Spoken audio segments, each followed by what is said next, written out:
we in a recession right now? Anytime I make a video talking about a recession could be coming, I get a bunch of different comments. Some of them are from people saying, Trump would never let that happen. He's here to save us. Other comments are from people saying, okay, how do I prepare if one is coming? Which I make a ton of videos on. They're in this playlist right here. You can go and you can watch them.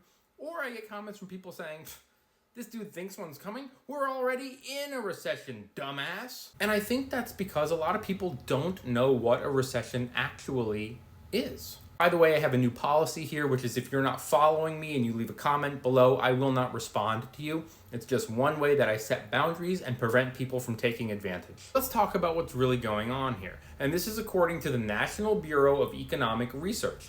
A recession is a significant decline in economic activity that is spread across the economy and lasts more than a few months. A lot of people think that a recession has always just been 2 negative quarters of GDP, when the reality is that's just the easiest talking point to say in videos or on the news or in an article. 2 negative quarters, 2 negative quarters. So people start to think that's what it is.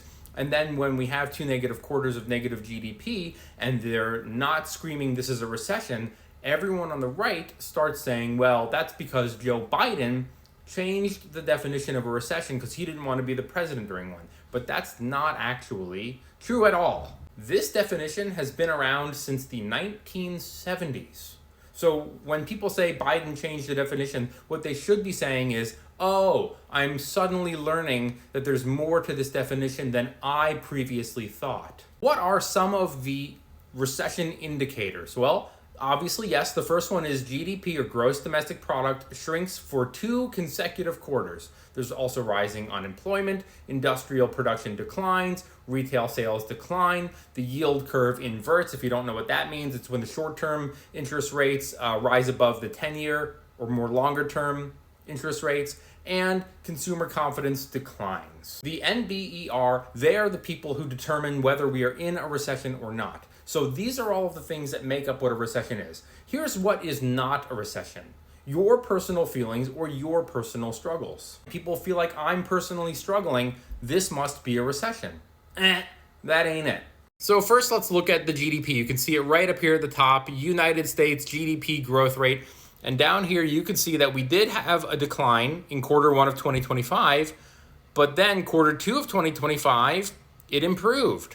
All right, so this is then for US retail sales, and you can see that there were some blips here and there, but retail sales are kind of holding steady for the last couple of months. What about United States unemployment rate? And you can see that it has ticked up a little bit in August of 2025, but it's still relatively low. United States industrial production, and yeah, look at that. July, not so great, but August, it did improve. And finally, we have the yield curve. We're just looking at October. Now, the yield curve typically compares the 2-year to the 10-year. And you can see here that the 2-year is 3.46 and the 10-year is 4.02. Not inverted.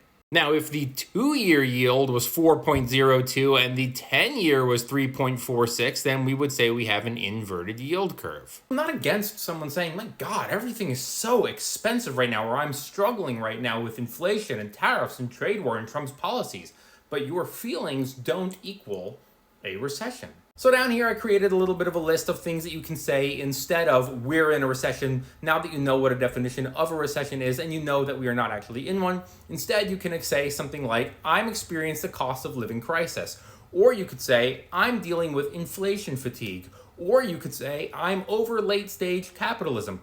Or you could say, I have economic anxiety. Or you could say, and this is my personal favorite, everything is fucking expensive.